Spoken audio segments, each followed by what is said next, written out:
and somehow I will sync up this audio no matter what. Wait, do you want more? Because I don't know if I showed it on the screen. Okay, on three. Yeah. 1, 2, 3. All right. Guys, this is the Who Is series where we sit down and we talk with different players, creators, casters, and more in the Rocket League community, just all about the Rocket League community. And we have Jack here for, you know, like our comeback video, which is super awesome. You are our most requested person. Aw. Yeah. Thank you very much. Yeah, in all the comments and all the streams, everybody's always like, get Jack. And so yeah, it's gonna be awesome. I'm excited. But you know, kind of a quick rundown like I gave you already. These are going to be a mix of questions, you know, rapid fire questions and then a little bit longer. What's a little different this time that you know is that we tweeted out yesterday for some questions from the community of what they'd want to ask you too. So these are going to be a mix of questions from me and also from the community. And the main goal is just for you to, you know, answer without thinking about too much and have some fun. All right, sweet. I'm down. All right, you ready? Yep. Favorite food? Ribs. I love ribs. Oh, like, okay. My next question was going to be favorite food you found in NA, but like, did you have ribs in NA? Yeah, I had, and they were better. They were better there. So I'd say I'll give my that's the answer for that one as well, because NA ribs clears EU ribs. I did not even know that there were ribs in EU. I'm Yeah, not gonna lie. We're not that far. We're not like in like the 1800s. We're not like, I mean, they'd have ribs back then probably, but. Okay. I'm not gonna lie though.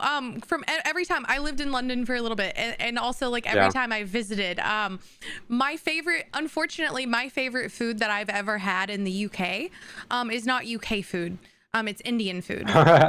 Yeah, no, Indian food's good. Yeah, we in England we just do every other country's food like pretty well. Like we've not really got our own food. It's delicious. Yeah. Absolutely delicious. But okay, first video game you ever played, and what console? The first video game I ever played, I think it would have been Pokemon Diamond and Pearl on the Nintendo DS, if that counts. It does count. I'm just aging myself because like one of the first games I played was Pokemon Ruby on like the original Game Boy. Yeah, I didn't. I'm too young for that. I'm too young for the Game Boy, just slightly. Yeah. Oh well, then that adds a question that I wasn't expecting to ask. What's your favorite Pokemon, Jack? My favorite Pokemon is. I don't. You've caught me off guard. I don't know. Is it Garchomp? I love Garchomp. Is that his name? Oh, Google him. Yeah. This guy, what a beast. This guy, hang on, I'm gonna send you it. Legend. Loved him. He's beautiful. Mine's always He been really Charmander. is. I'm a sucker for Nah, the starters. yeah, he is. Yeah. No, that was an awesome answer. Okay, we're gonna start mixing in some questions from the Twitter community. What was your most listened to song last month, if you know? What? I can't pull that off my head. What do you I've think no idea. your most listened to song is? Like, hang on. Give me 2 seconds. It will be, it would be. I think. What would it be? Oh no, hang on. Oh yeah, it would be "Sleep Alone" Two-Door Cinema Club. Good song, very good song. It is. It's a banger. It is a banger. All right. Obviously we were gonna get here, but you know, you talked about how Pokemon was the first game that you played. Obviously you're known for playing a different game, Rocket League. So what got you into Rocket League? I watched the Sidemen play it for a video back in 2015, and so I watched them. As soon as I watched that video, I was hooked on the game, and I was on Xbox at the time, and the game wasn't even out on Xbox for about 8 months after then. So every day I'd check the Xbox store waiting for it to come out. So I couldn't play it. I was just hooked watching videos and stuff for like 8 months before I could even play the game. Oh, that's awesome though. Yeah. Yeah, when I started playing, it was on Game Pass. That's how I started playing, because it was free. Yeah. No, that's wild. That's what I love about content, though. Like, there's a lot of people who just stumble, and it's really funny because we've had people like since like Northern Lion did a video on Rocket League last year. Yeah. Or the year before, and there were so many people who were like, hey, I came from his video. And you always think that it's going to be people coming from like Rocket League themselves, but then you have to remember that people come from other people that don't necessarily. That's crazy. That's awesome, though. I mean, we're glad. It's insane. Yeah, it's insane. Like, if you didn't watch that one video, your life would be completely different. Yeah, like YouTube and Twitch. Like, mine was when I started streaming, I started streaming in December of 2018. And I found Rocket League in January, so I streamed for a full month, and I was playing a bunch of games I grew up playing, and I was bored. I was bored streaming them, and I was in one of those Discord communities where everybody like shared that they were going live, and I just clicked on one of my friends' stream, and he was drunk playing what looked like the stupidest game I'd ever seen, because I had no context of Rocket League. Yeah. And he was drunk playing Rumble. No way. So if he I wasn't streaming the game at the time, he may not have ever played. Oh, I don't think I ever would have. I don't think I ever would have. And then you wouldn't have met friends and stuff, like. Yeah, like everything we have, you know. But yeah, okay. So following along on that, what is your favorite thing that has happened in the game since you started playing? As in the favorite thing that I've done in the game, or like. Give us both. And what is the favorite thing that you have done since you started playing? And what is your favorite thing that maybe like Rocket League has added or, you know, seen grow in the community? Anything. Give us both. Okay, so the favorite thing I've done is obviously win the major. That was pretty like insane. And also start my YouTube channel. That's been really fun. And the favorite thing that Rocket League has added, it's tough. I'm gonna go with the car. I really enjoyed I don't know if you know the car Esper, but when they brought that car out in like 2016 or 20, I don't know when it was, but I played that car for like a year and I loved that car. And that's I don't know. That's always got a place in my heart for this game. I need you to know that if this video does well, you're going to see a lot more people playing the Esper now. Yeah, pretty much. Okay, flip-flopping on that, though. What's your least favorite thing? Oof. I've got a lot of least favorite things, but like, I don't like any of the maps that they're bringing out right now because they're all too dark. Like, all the maps in like the past 2 years, I think, like, there might be one good one, but the maps seem pretty bad for me. For me, anyway, I find them too dark. Yeah, I live with coaches and everything, and I'm a really big fan of the new map, the Fire and Ice. And they were talking. It's lovely, but it's horrible. It's too dark. Yeah. I think it was Chris Threes, who was like, everyone hates it because it not only is too dark, but then like suddenly really bright. Yeah. It made me start thinking about that. Like, I've never really thought about, because mine's always been more of a content side. Yeah. So I've never really thought like, oh, does this affect gameplay? Yeah, exactly. Yeah, it's horrible, but I don't know. You just got to get on with it, I guess. Yeah. Like the maps look nice. But yeah. Yeah, they're beautiful, and I'm glad about them. But yeah, no, I understand that. It's crazy to think about that, though. Okay. This one's from Twitter. This isn't something I think I'd ever have the balls to ask. But which region's harder to scrim against, EU or NA? Oh, harder to scrim against. I mean, I think the NA is better. Like, I think the region's better. It's got better teams. So, I'll go with NA. To be honest, yeah. Makes me happy. You really are true-blooded North American. Exactly. Pure. Yeah. Okay, we're gonna get into a little bit more of like longer answered questions here, just a little bit deeper, not too much though, but we'll start with this. Run us through an average day of Appjack. All right. It depends what time I sleep at the night before, which I don't know, it depends on other stuff. But like, I wake up maybe anywhere between 8 to 11, to be honest, in that range. And I'll have breakfast, shower, whatever. Get on, and I'd probably stream instantly for like 3 hours. Have lunch before or after streaming, and then I'd scrim with my team for 2 to 3 hours, and then I would record a YouTube video and play ranked for like an hour after that, and then I would spend time with like friends or my girlfriend or family or whatever. Well, actually, I rarely see my family because it's too late for them by then. Because this is like I'm talking like at maybe midnight or 1. Yeah. I'll do this stuff and then I'll get off and sleep, and that's pretty much it really. Unless I've got something on during the day where I'm like seeing my friends or something. But I presume they mean an average Rocket League full day. But yeah. Well, my next question on that was going to be how you find balance. So if you're spending a lot of days very Rocket League focused, grinding, like you're constantly putting out content, streaming, recording, putting it out, playing, practicing, scrimming, all of that. How do you find balance to spend more time with your girlfriend, with your family, and all of that? I think, to be honest, I don't, which is the answer that people don't really want to hear or don't think they'll hear. I don't believe in balance. I think that if you really want something, you have to live an unbalanced life. You have to like prioritize that thing over everything else, and that's sometimes the downside to it, and it's what you have to do sometimes. So, kind of what I do really. There's not much balance because I don't choose there. I don't want there to be balance because then I start doing worse. It's dangerous, but it's worked. For now. So we'll see.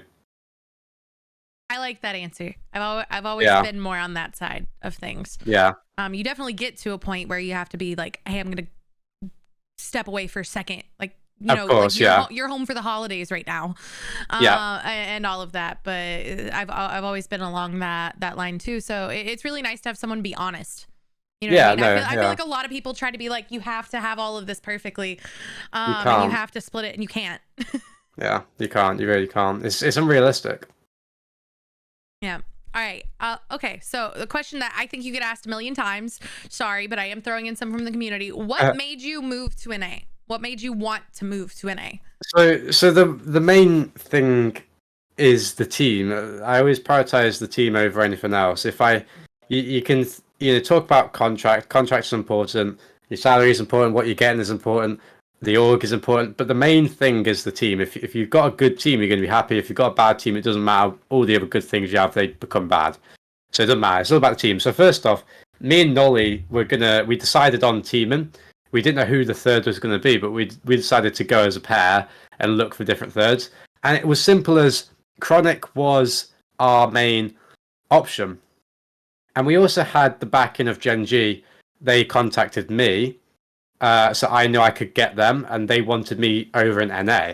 So it was a bit of a combination of mainly the team, and also it was like a dream org for us. So it was a combination of those two things. And of course, talking about like content and offers and stuff like that. NA is just better for like brand and for business, and that stuff comes in play as well. But it's mainly because the team was looking to be a good team, and the org was a dream org. So yeah.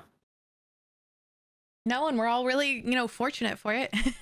Yeah. And I think it's working out well for you guys. So I'm glad that it all happened, obviously. Yeah. A little biased, but definitely glad. So what is the biggest difference you found in multiple things? What's the biggest difference you found playing with a team that's an NA team? And I mean, I know that right now you're back in the EU for the holidays, but like you were in Toronto?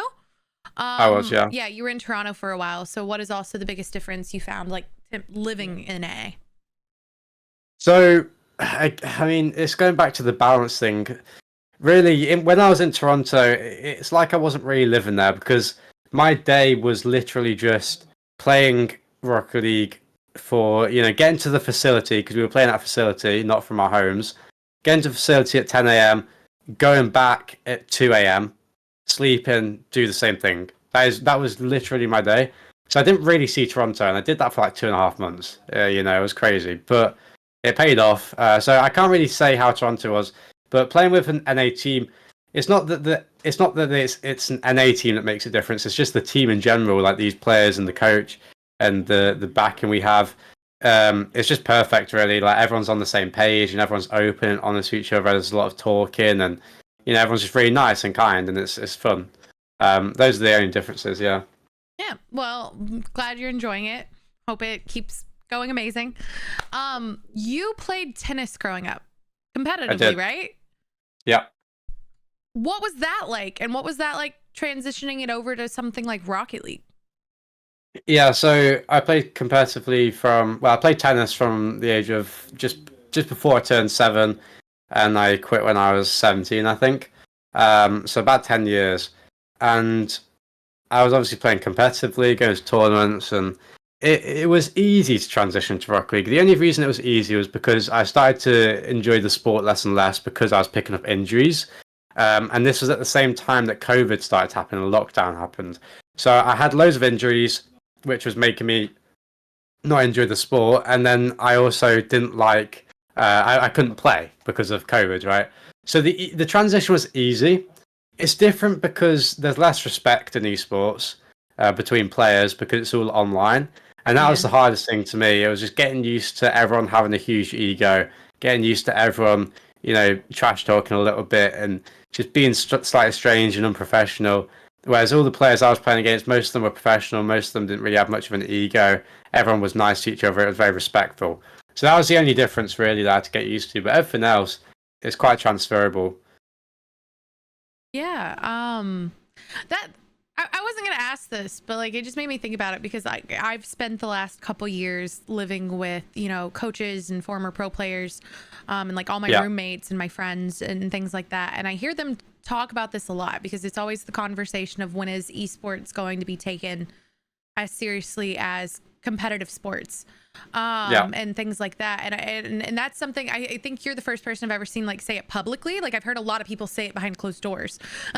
Yeah, But yeah. along the lines of like it's very hard for and what I've gathered, and I'd love your opinion on it. It's very hard for an Yeah. esport to be taken very seriously, or sponsorship seriously, or like at a main level when people don't have any respect and when people are saying awful things to each other, or like not working together, or egos and Yeah. things like that because they're not in person, like you said. Absolutely. Yeah. I mean, I agree. You can't have something that is as popular as sports when I think the age is a big thing. Especially in our game at least the age of some of these pros is far too young. Half of the fan base can't even relate to them. And because Yeah. they're so young, they don't have any personality, and that's not a fault. That's not their fault. It's just young people won't have personality as much as perhaps a few older pros would, because they're young. They don't have to deal with all this. So Yeah.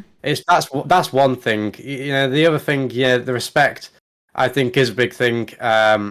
It's less in esports for sure. I think that it could affect how popular it can get. So yeah, I kind of agree with you. Really, it's just those two things. I think. I don't know. Sometimes we shouldn't really strive to be exactly like sports, though. Like it's fine for the two things to be their own separate entities, Yeah. and not have to take everything from sport and put it into our industry. It's not how we should be doing it. But yeah, I completely agree with that. But yeah, no, it yeah, was just nice to hear somebody be like open about it. So, okay. yeah, My next question is my favorite question, and it's not just a question. How many times can I say question? yeah. This is something that I've always advocated for online as well for players, because before I started streaming, I worked in influencer and brand marketing, and Yeah. things too. You are one of the main players that publicly talks about how important it is to create content versus Yeah. just playing the game as a pro player. Like you can be the best player in the world, but when that's over, You're not what's the content. legacy? So if I can just give you the floor for 30 Yeah. seconds, tell everybody why that's important. Yeah, so obviously when you're this is a job, to put it bluntly, it's a job. As much as like I love it and it doesn't feel like a job, it still is, right? It's what I do full time. It's what all these players do full time. You should be trying to create avenues and pathways, for you to take after you're done playing professionally. And if you don't want to take it after you're done professionally, at least you can make the most of it now. The players who are doing content, to be completely bluntly honest, which you have to be, they are making more money. And it's a big thing because, when you have a platform like this, you might as well use it. You might as well do as well as you can for the time that you have it. And you're going to regret it if you don't. and it's a big thing. Money's a big thing. You have to have it to survive, right? So like, why would you not give yourself the best chance to have the most that you can make out of it, and do the best you can? And that's what content does. It makes you more, your brand is better, so it makes you more attractive to organizations. You get better contracts, you get better offers, and to be honest, you have a better time because of it. You're treated better, all these things. It's very important in my opinion. No, 100%, and it drives me insane. It drives me insane from a content perspective, and it's not that it's unfair. People love pro players. It is something, but this conversation is so relevant to Rocket League specifically, because right now Rocket League is an esport where, unlike everybody else, we don't have a content creator who averages more viewers than RLCS does. No, not even close, not even half. That's true. I mean, some streamers who might go live sometimes would be close. K-Dop is regularly the most consistent streamer who averages the most, and he's still a tenth of what you're going to get watching the main Rocket League broadcast. The most popular thing in Rocket League are you guys. Yeah, exactly. It is it's easy views. Yeah, it's cheat codes, it's easy views. Shout out this video. It's cheat codes, it's easy views, and it's things like that. Everyone knows it. There's the conversation that was online when someone said, hey, you know what used to be the way to double your viewers in an instant? It was to get Daniel on stream. It's to get you on stream. Exactly. It's to get anybody. The number one most loved thing, the number one content that will always prevail even when the rest of the YouTube algorithm is failing in Rocket League, is you guys uploading. And so I've never understood. You don't have to have a personality. You don't even have to have a personality. You could be the driest person in the world, and they'll just watch you because you're a pro. Yeah, you could literally stream your gameplay, no mic, have tons of viewers, take that VOD, upload it onto YouTube with nothing, and get more views than most people. Yeah, absolutely. It's crazy. It's just wild. So I do hope we see more content. It is really needed in the community right now, and I know that a lot of players, and you obviously know that, want to sit there and just be like, I want to dedicate it all to the game. But like you said, it's your job. It's a way to make income, and you should do it. And it's because it's what if you want to stay in content after you retire, you shouldn't start that after you retire. They think that they have they think they'll always be able to do it, but you can't. You're only relevant for so long. You might as well try and take that relevancy whilst you have it and prolong it. That's all you're doing. Yeah. Okay. So this is one of the weirdest questions I got on Twitter, but I wanted to throw it in.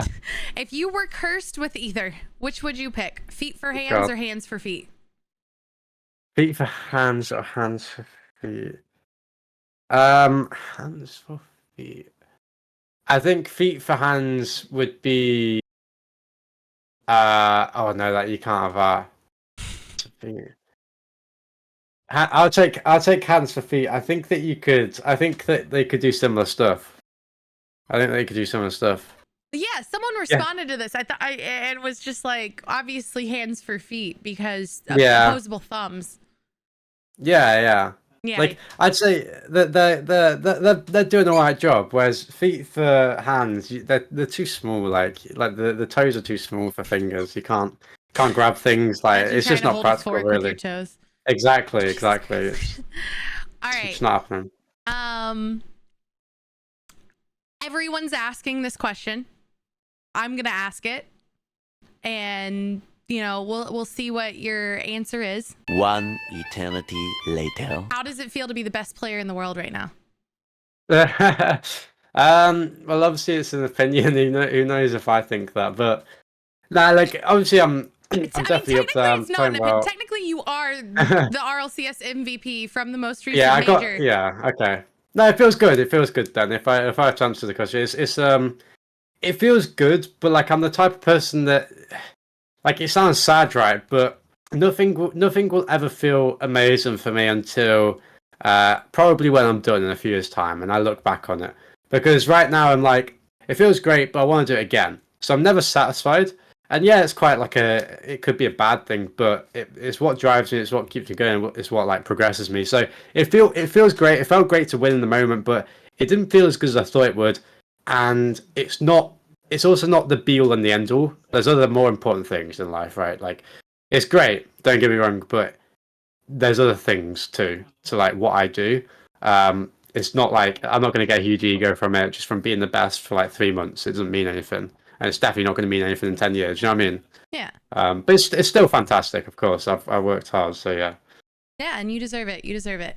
Yeah. Well, this was awesome. And Yeah. I hope you had a good time with it. Is there anything that you want to say before you get off? And then after that, just let us know where people can find you. And everything there. Yes. Yeah. I don't really have much to say other than shout out, Gen.G for supporting us this split, and Mobil one. But apart from that, not really anything else. And if you want to find me, you can find me on all the socials. Just apparently Jack. If you type that in, you should be able to find me easily. So yeah, thank you very much for having me. I appreciate it. It's been fun. No, of course. Thank you. And we'll see you next time. Yeah. See you.